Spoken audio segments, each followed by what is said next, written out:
आप देख रहे हैं राजा टीवी में हूं आपके साथ अभिषेक। राजधानी दिल्ली में श्यामा प्रसाद मुखर्जी की जयंती धूमधाम से मनाई गई। बड़ी संख्या में भाजपा के पदाधिकारी यहां मौजूद रहे।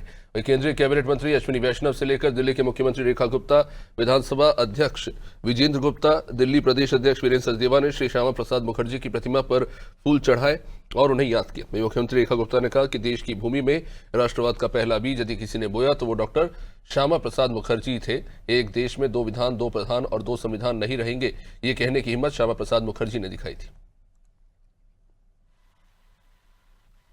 देश की भूमि में राष्ट्रवाद का पहला बीज यदि किसी ने बोया तो वो थे श्रीमान श्यामा प्रसाद मुखर्जी, जिन्होंने राष्ट्र प्रथम की भावना देश में डाली।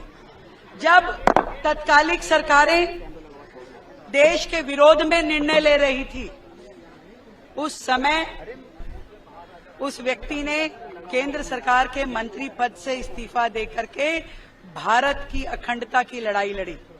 एक देश में दो विधान, दो प्रधान, दो संविधान नहीं चलेंगे।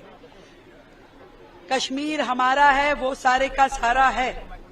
ये कहने की ताकत रखने वाले, साहस रखने वाले आदरणीय श्यामा प्रसाद मुखर्जी जी की जन्म जयंती पे मैं पूरे देश को बहुत सारी शुभकामनाएं देती हूँ। देखिए, डॉक्टर श्यामा प्रसाद मुखर्जी जी का जीवन एक ऐसा जीवन है जो सबको पढ़ना चाहिए।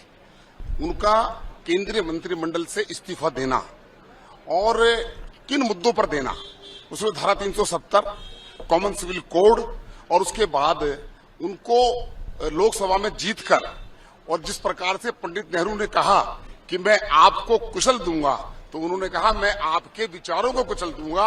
डॉक्टर श्यामा प्रसाद मुखर्जी का जीवन जो है, बलिदान जो है, वो व्यर्थ नहीं जाने दिया देश के प्रधानमंत्री नरेंद्र मोदी जी ने, और धारा 370 हटाकर उन्होंने उनको सच्ची श्रद्धांजलि